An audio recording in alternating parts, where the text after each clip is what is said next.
Very good morning student. तो हम लोग साउंड चैप्टर में हम लोग बहुत आगे बढ़ चुके हैं। साउंड चैप्टर में हम लोगों ने इको के बारे में सुना, उसके बाद रडार और यूजेस ऑफ इको जो हम लोग पढ़े थे, उसके बाद बहुत सारी चीजें आगे आगे हम लोग पढ़े थे। मैंने आपको बोला था न्यूमेरिकल भी सॉल्व करना, प्रॉब्लम्स जो थे वो, ठीक है, रडार, सोनार और वो सारे हम लोगों ने कल कंप्लीट किया। उसके बाद हम लोगों ने नेचुरल और फ्री वाइब्रेशन भी बोला था। कोई भी ऑब्जेक्ट थोड़ा सा भी डिस्टर्ब करने के बाद जो वाइब्रेट होता है अपने नेचुरल फ्रीक्वेंसी में, उसको हम लोग नेचुरल वाइब्रेशन कहते हैं। उसके बाद डैम्प्ड वाइब्रेशन भी हम लोगों ने पढ़ा था कि ये जो हम लोग बात कर रहे हैं वो ऐसी जगह है जहां पे कोई भी एक्सटर्नल फोर्सेस एक्ट नहीं करता हो, ऐसी जगह पे हम लोग नेचुरल और फ्री वाइब्रेशन की बात कर सकते हैं। लेकिन डैम्प्ड वाइब्रेशन के लिए क्या था कि यहाँ पे एयर और ग्रेविटेशनल फोर्स का थोड़ा बहुत उसमें रेजिस्टेंस आ जाता है, इसलिए जो साउंड होता है और उसकी फ्रीक्वेंसी होती है धीरे धीरे कम होती जाती है। ये हम लोगों ने कल किए थे, उसके एग्जाम्पल भी देखे थे ना, उसका डिफरेंस भी देखा था फ्री और डैम्प्ड वाइब्रेशन का। Next force vibration. देखो तो यहाँ पे हम लोग स्टार्ट कर रहे हैं फोर्स वाइब्रेशन। तो देखो नेचुरल वाइब्रेशन हम लोगों ने देखा था और डैम्प्ड देखा। तो डैम्प्ड क्या होता है, धीरे धीरे इंटेंसिटी घटती जाती है। मैंने बोला था, मैं बोल रहा हूं तो आप पीछे अगर आप चलते जाएंगे तो मेरी आवाज धीरे धीरे कम होती जाएगी क्योंकि एनर्जी कम होती जाती है। अगर उसको मुझे मेंटेन रखना है तो एक्सटर्नल फोर्स लगाना पड़ेगा। जो फ्रीक्वेंसी धीरे, आप हिचके पे बैठे और आपने झूला एक बार लगा दिया, फिर धीरे धीरे धीरे हिचका या पेंडुलम में धीरे धीरे स्टॉप हो जाता है। तो उसको अगर कंटिन्यूअसली उस फ्रीक्वेंसी में रखना है तो क्या करना पड़ता है, कंटिन्यूअस पीरियोडिक फोर्स लगाना पड़ेगा टू मेंटेन दैट, जो उसका वाइब्रेशन उसको मेंटेन करने के लिए। उसी को हम लोग क्या बोलेंगे, फोर्स वाइब्रेशन।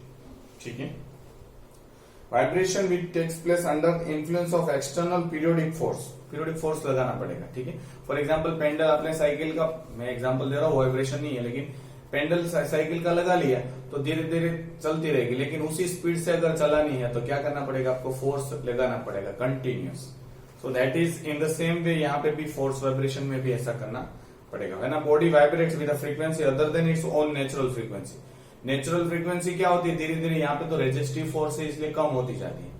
तो कम होती है उस, तो वो नेचुरल फ्रीक्वेंसी के अलावा कोई अंडर इन्फ्लुएंस, कोई एक्सटर्नल फोर्स के इन्फ्लुएंस में कोई वो बॉडी वाइब्रेट हो रही है, दैट इज नोन एज, इसी को हम लोग फोर्स वाइब्रेशन कहते हैं। कैरेक्टरिस्टिक्स बोलिए यहाँ पे कि body on which external force is applied does not vibrate with its natural frequency. तो एक्सटर्नल फोर्स लगाना पड़ेगा but acquires frequency of external periodic table. तो पहली कैरेक्टरिस्टिक्स है, जो भी फ्रीक्वेंसी होगी वो उसकी नेचुरल फ्रीक्वेंसी नहीं होगी, वो अब जो एक्सटर्नल फोर्स लगा है उसकी होगी।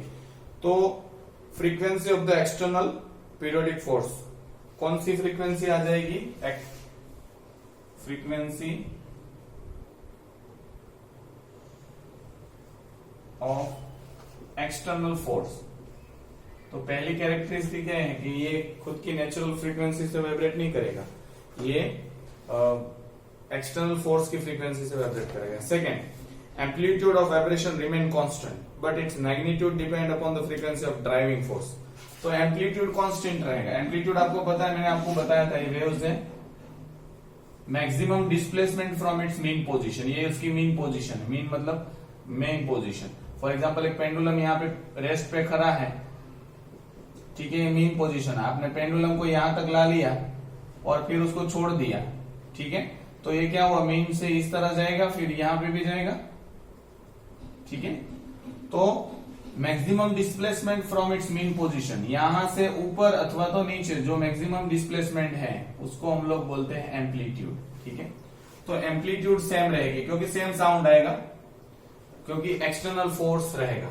तो एम्पलीट्यूड सेम बट लाउडनेस और द, उसको हम लोग बोल सकते हैं मैग्नीट्यूड, मतलब लाउडनेस कितनी तेजी से आएगा, किस पे डिपेंड है, मैग्नीट्यूड डिपेंड्स ऑन फोर्स, कितना फोर्स लगाया है उसको चलाने के लिए। ठीक है, कंटिन्यू रखने के लिए।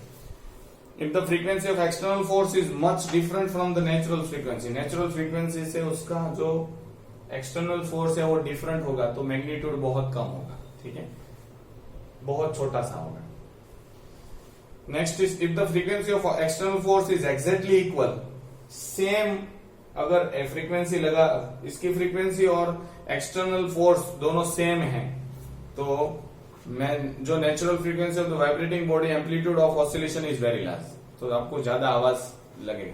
फॉर एग्जाम्पल आपने एक नोट किया होगा कि कभी गाना चल रहा है और गाना और आपकी आवाज दोनों की मैच हो जाती है तो थोड़ा लाउड सुनाई देता है, कभी कभार आपने देखा होगा, ठीक है।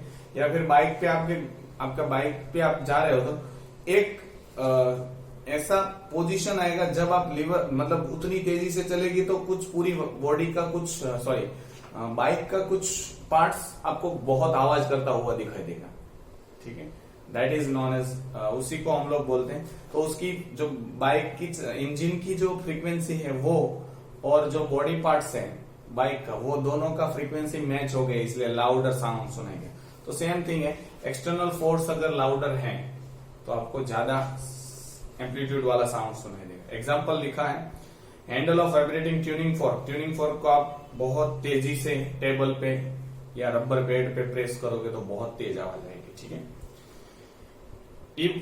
इसमें हार्ड लाउड साउंड सुनाई देता है, it is because the vibrating tuning force the table top. अब क्या करते हैं, when the handle of the vibrating tuning fork is press against the table top the loud sound is heard. आपने वो table top के नजदीक लेके जाना है, ट्यूनिंग फोर्क होता है, फॉर एग्जांपल ये वाले टेबल है आपका और ये ट्यूनिंग फोर्क है, ठीक है, और ये वाइब्रेटिंग है, तो ये क्या होगा, इसको धक्का देगा, प्रेस करोगे, क्योंकि प्रेस करोगे तो वाइब्रेट था तो उसके साथ टेबल भी वाइब्रेट होगा और आपको थोड़ी लाउड साउंड सुनाई देगी, sorry. So it is because the vibrating tuning fork force the table to vibrate. अब पूरे ये तो वाइब्रेट कर ही रहा था ट्यूनिंग फोर्क, लेकिन टेबल को भी वाइब्रेट करेगा, तो लार्जर एरिया है तो उसके ऊपर की हवा भी लार्ज है, ज्यादा है, तो वहां पर वाइब्रेट होगी तो ज्यादा आवाज प्रोड्यूस करेगी, ठीक है। When the wire of the sitar or guitar is plucked, its board and wind box makes a force vibration. देखो सितार और गिटार का, देखो आपने कोई भी इंस्ट्रूमेंट देखा होगा, आपने वहां पे लकड़ी का बॉक्स देखा होगा, गिटार में भी बॉक्स होता है ना, और बाहर तार रहती है, स्ट्रिंग्स रहती है, तो क्यों रखते हैं, क्योंकि वो जब बजाएंगे तो उसकी वाइब्रेशन की आवाज अंदर जाएगी, अंदर के एयर कॉलम को वाइब्रेट करेगी। आप सोचो जितना बड़ा गिटार का वो होता है या सितार का वो तुम्बा होता है, वो उसके अंदर की हवा वाइब्रेट करेगी तो पूरे गिटार को वाइब्रेट करेगी, तो आजू बाजू की हवा को भी वाइब्रेट करेगी और लाउड साउंड सुनाई देगा। कभी कभार आपको मौका मिले तो जहां से वो गोल बॉक्स होता है ना गिटार में, उसको पैक करके उसके ऊपर पेज रख के आप बजाओ तो नहीं आवाज आएगी। क्यों नहीं आएगी, क्योंकि साउंड वाइब्रेशन अंदर नहीं जा पाएगी, अंदर की एयर कॉलम को वाइब्रेट नहीं कर पाएगी और साउंड थोड़ा लो आएगा, ठीक है। ये तो आप शायद प्रैक्टिकल चीजें आप वायोलिन में भी ऐसा कर सकते हैं। वायोलिन में एस शेप का आता है, शायद आपने वायोलिन देखा हो तो ऐसा होता है, ठीक है, ऐसा होता है, और फिर यहां से ऐसा, फिर ऐसा होता है, ठीक है। तो यहाँ पे वो होता है ब्रिज और स्ट्रिंग्स होती है, और स्ट्रिंग्स के साइड में यहाँ पे एस शेप का होता है, आपने शायद देखा हो तो अंदर हवा होती, अंदर खड्डा होता है ये और ये पूरी बॉडी होती, इसको आप ढक दो ये वाली चीज को। या गिटार में भी आपने देखा होगा, ऐसा गिटार है, ठीक है, और यहाँ पे आपने वो राउंड देखा होगा बॉक्स में, और उसके ऊपर स्ट्रिंग्स ऐसे जाती, तो इसको आप ढक दो, जो अंदर वाला राउंड है ना उसको, तो फिर आपको तार की आवाज, स्ट्रिंग की आवाज बहुत कम सुनाई देगी। तो ये है। नेक्स्ट, ऑल स्ट्रिंग म्यूजिक है, उसमें बॉक्स आता है, क्यों, क्योंकि जब भी स्ट्रिंग वाइब्रेट करेगी तो उसके साथ अंदर की हवा भी वाइब्रेट करेगी और एक बड़ा सा साउंड आपको सुनाई देगा। When the needle phone of gramophone player moves in a grooves of record, it produces force vibration. आपने वो पुराने वाले सीडी प्लेयर देखे होंगे तो उसके अंदर वो घूमती है तो और ज्यादा तेज से आवाज आती है। डिफरेंस दिया है दोनों का, फ्री वाइब्रेशन तो पता है हमको, naturally in absence of any resistive force, कोई भी ऑब्जेक्ट फ्रीली वाइब्रेशन करता है उसको फ्री वाइब्रेशन बोलते हैं। Force vibration produce by body in the presence of external force, हम लोग एक्सटर्नल फोर्स लगाते हैं मेंटेन करने के लिए उसको। Next, frequency vibration depend on the shape and size of the vibrating object. कितनी फ्रीक्वेंसी, कितनी तीना आवाज आ रहा है, that is frequency. Number of oscillation पर सेकेंड किस पे डिपेंड करेगा, कौन सा ऑब्जेक्ट वाइब्रेट हो रहा है। गिटार की झाड़ी स्ट्रिंग वाइब्रेट होगी तो उसकी कम फ्रीक्वेंसी रहेगी, एकदम पतली स्ट्रिंग वाइब्रेट होगी तो ज्यादा। फोर्स वाइब्रेशन में फ्रीक्वेंसी फोर्स वाइब्रेशन की क्या रहेगी, equal to the frequency of applied external force. कितना फोर्स लगाया उस पर डिपेंड रहेगी। नेक्स्ट इज नेचुरल में है, frequency of vibration of free vibration is always constant quantity. यहाँ पे हम लोगों ने नेचुरल फ्रीक्वेंसी में और नेचुरल वाइब्रेशन में देखा कि हमेशा वो कांस्टेंट क्वांटिटी है, चेंज ही नहीं होगी, एक जैसा आवाज आएगा in absence of external force. और यहाँ पे क्या है, change in frequency depends on applied external force. जितना तेजी से, अगर गिटार को बहुत तेजी से बजाओगे तो और आपको लाउड साउंड सुनाई देगा, ठीक है। तो डिपेंड्स, ये क्या करेगा, depends on external force. Free vibration में amplitude of the free vibration does not change with the time, it is a constant quantity. ये तो नेचुरल है तो वो कभी चेंज नहीं होगी, हर बार बजाओगे या डिस्टर्ब होगा तो वही वाइब्रेशन स्टार्ट रहेगा, ठीक है। ये डिपेंड रहेगा, एम्पलीट्यूड डिपेंड रहेगा, स्मॉल इन द फ्रीक्वेंसी। ज्यादा अगर बॉडी पे फोर्स लगाओगे, अगर वो उसकी नेचुरल फ्रीक्वेंसी नहीं है तो बहुत कम एम्पलीट्यूड होगा। Next is resonance. Resonance is also one type of force vibration जैसा ही है, लेकिन रेजोनेंस क्या है, when the natural time period of the two bodies correspond each other। दो चीज का अगर नेचुरल फ्रीक्वेंसी, वाइब्रेटिंग फ्रीक्वेंसी जो है वो सेम हो जाए तो जो साउंड आपको आएगा दैट इज रेजोनेंस, उसको हम लोग रेजोनेंस बोलते हैं, ठीक है। It is defined as the phenomenon when the frequency of applied external force is equal to the natural frequency. अभी इसमें हम लोगों ने फोर्स वाइब्रेशन में पढ़ा कि अगर नेचुरल फ्रीक्वेंसी जितना ही फोर्स लगाओगे तो लाउड साउंड सुनाई देगा। तो same thing is the resonance. तो व्हाट इज रेजोनेंस, जितना फोर्स एक्सटर्नल लगाओगे या तो दो बॉडी का फ्रीक्वेंसी मैच हो जाए, या तो जो आप फोर्स लगा रहे हो वो फोर्स और उसकी नेचुरल फ्रीक्वेंसी मैच हो जाए उस इंस्ट्रूमेंट की, तो लाउड साउंड आपको सुनाई देगा। आप शायद पता नहीं, लेकिन एक ऐसा स्ट्रोक होता है, मतलब गिटार में एक वो तो बहुत प्रैक्टिस के बाद आता है कि एक स्ट्रोक होता है, उस स्ट्रोक पे मैक्सिमम साउंड आपको और क्वालिटी वाला साउंड सुनाई देता है। आप बड़ा तेज बजाओगे तो भी लाउड साउंड आएगा, लेकिन वो अच्छा नहीं आएगा, ठीक है। वो तो आप जब सीखोगे, वायलिन में भी ऐसा होता है, स्ट्रिंग इंस्ट्रूमेंट में सब में ऐसा होता है। एक मिनिमम फोर्स होता है, उस फोर्स से बजाओगे तो बहुत स्वीट साउंड और बहुत लाउड साउंड सुनाई देता है। क्यों? क्योंकि जब आप बजाओगे तो आपकी फोर्स, एक्सटर्नल फोर्स और वायर का और अंदर के एयर कॉलम मतलब बॉक्स का जो फ्रीक्वेंसी वो मैच हो जाता है। और कभी कभार आपने ऐसा देखा होगा, बहुत सारे इंस्ट्रूमेंट में कुछ, फॉर एग्जांपल हजारों वायलिन हो या हजारों गिटार है, उसमें से कुछ गिटार बहुत अद्भुत बजते हैं। क्यों? क्योंकि वो जो स्ट्रिंग की वाइब्रेशन है वो और अंदर की एयर कॉलम की जो फ्रीक्वेंसी है दोनों मैच हो जाती होगी, ठीक है। तो इसलिए बहुत तेज आवाज आता है। तो यहाँ पे लिखा है it is defined as the phenomena when the frequency of the applied external force is equal to the natural frequency of the body on which the force is applied. तो दोनों की फ्रीक्वेंसी अगर मैच हो जाती है, force की और natural frequency, such that it really takes up the vibration and begins to vibrate with an increase amplitude, तो ज्यादा तेजी से वो वाइब्रेट होने लगे। आपने घर में भी ऐसा कभी सुना होगा कि एक वॉल्यूम होता है टीवी या जो भी आप म्यूजिक सिस्टम है, उस म्यूजिक सिस्टम की उस वॉल्यूम पे कुछ चीज बजती है, या तो दरवाजा या तो कोई बर्तन या तो कोई चीज, ऐसी चीज है जो वाइब्रेट होने लगेगी। आप अगर आपने क्लोजली उसको ऑब्जर्व किया है, तो अगर आप भी आज भी गधे की तरह बस लगे पड़े हुए दिन निकाल रहे हैं तो ठीक है, वरना जो ऑब्जर्वेशन होता है ना वो आजू बाजू का होता है। या तो फिर आप बात जब करते हैं तो एक टोन होता है, उस टोन में बहुत आपकी आवाज एकदम रेंजिंग लगती है कि नहीं। यहाँ टिपिकल आप देखो, बहुत सारे लोगों को आपने सुना होगा, तो एक टिपिकल आपके माइंड में स्टोरेज, हाँ इस टाइप का साउंड मतलब इसका है, ठीक है। अगर किसी दूसरे इंसान का उसके साथ मैच हो जाता है तो आपको लगता है नहीं वो वाला था, नहीं, फिर उसको देखेंगे फिर पता लगेगा नहीं ये तो वो दूसरा है, ठीक है। तो ये वाली चीज होती है जो ब्रेन भी एक्सेप्ट करती है, तो इसी को हम लोग रेजोनेंस बोलते हैं। यहाँ पे एक एक्सपेरिमेंट दिया है, बहुत इजी है एक्सपेरिमेंट भी, कि 2 ट्यूनिंग फोर्स लिए हैं और दोनों का जो फ्रीक्वेंसी है वो सेम है। ट्यूनिंग फोर्क एक है, एक ट्यूनिंग फोर्क भी है, दोनों को एक ही टेबल पे रखा है या अलग अलग है जो भी। इसको डिस्टर्ब करोगे, जब आप उसको हिट करोगे कोई भी बॉल से, तो ये वाइब्रेट करेगा, इसकी वजह से ये भी वाइब्रेट करेगा क्योंकि दोनों सेम ही हैं, तो ये वाइब्रेट करेगा, इसकी वजह से बाजू वाला भी वाइब्रेट धीरे धीरे होने लगेगा, ठीक है। एंड दैट प्रोड्यूस, इसकी वजह से क्या होगा, तो इसको हम लोग बोलते हैं रेजोनेंस।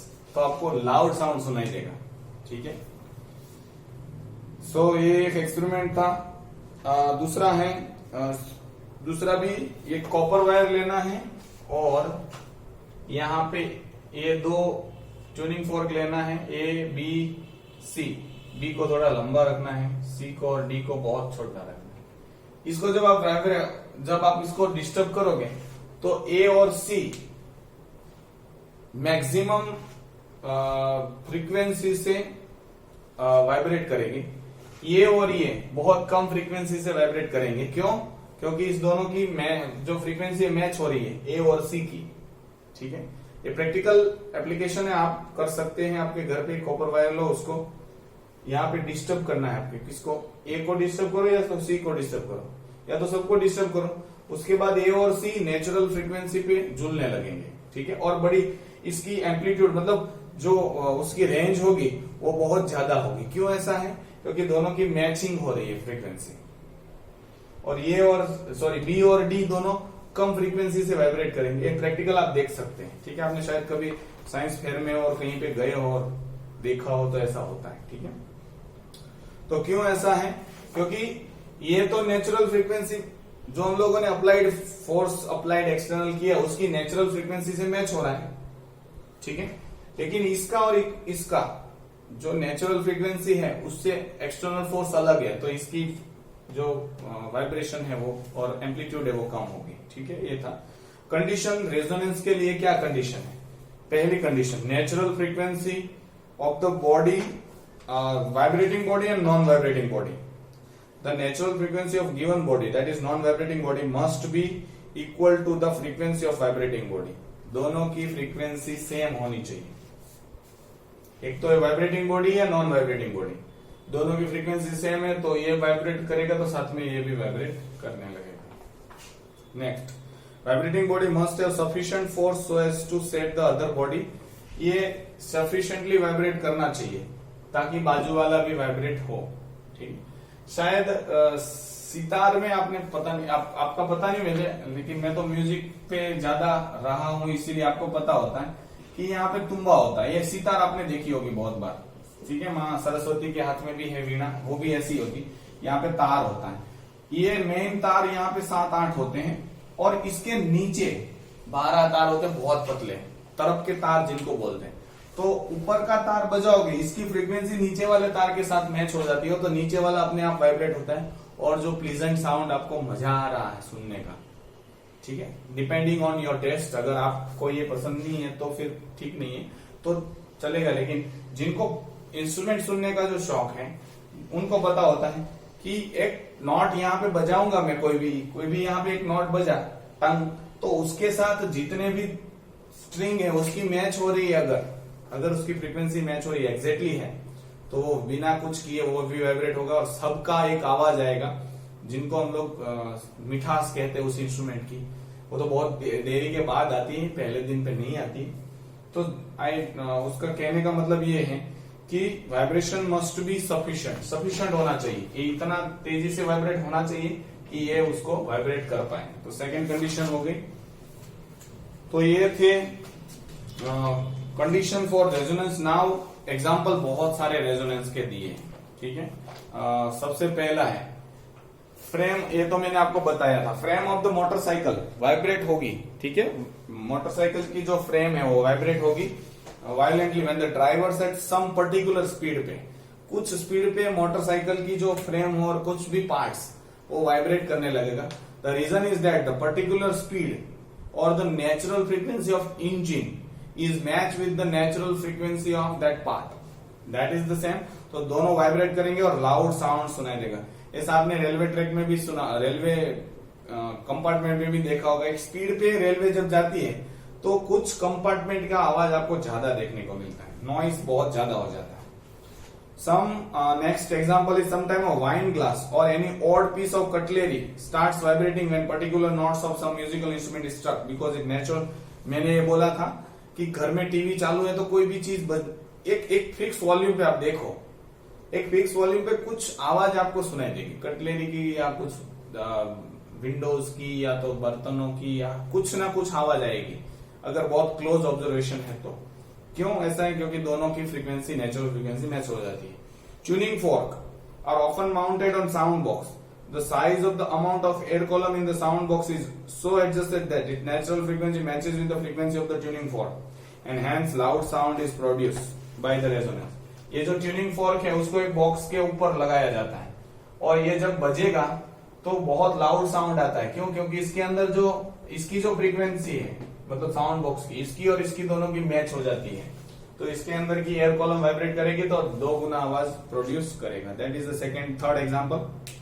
फोर्थ, सोल्जर्स आपने देखे होंगे जब वो ओवर ब्रिज को क्रॉस करते हैं सोल्जर्स, ठीक है। फॉर एग्जांपल ये ओवर ब्रिज है और यहाँ पे नदी है, ऐसा कुछ आप सोच सकते हैं।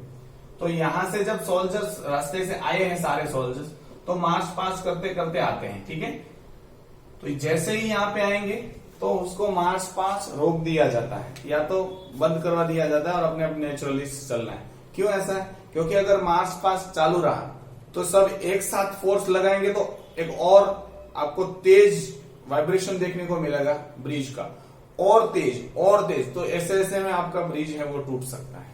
इसीलिए सोल्जर्स को ask to break their steps while crossing bridge. Bridge cross करते वक्त ये होता है क्योंकि मैच अगर हो जाता है तो फिर वो टूट जा सकता है। Certain toys so constructed that the diaphragm starts vibrating in resonance with some particular notes of the whistle। तो कुछ टॉयज ऐसे मिलते हैं कि सीटी बजाओ तो वो काम करने लगते हैं, मतलब या तो हिलने लगते हैं। क्यों? क्योंकि सीटी का जो आवाज है वो और टॉयज का कुछ पार्ट्स का जो फ्रीक्वेंसी है नेचुरल फ्रीक्वेंसी सेम होगी तो वो वाइब्रेट करने लगेगी, उसकी वजह से वो काम कर या तो जंप लगाने स्टार्ट कर देगी, ऐसा भी हो सकता है। Next, resonance is not only confirm to the sound waves. तो रेजोनेंस साउंड वेव्स से नहीं but takes place in electromagnetic waves such as radio waves, microwaves also. तो हर वेव्स में ये हो सकता है। Radio station broadcast at some particular wavelength और frequency. This waves are received by the antenna in which they produce force vibration. When a person at the receiving end tunes his radio in such a way that he is changing the frequency of the radio set, when the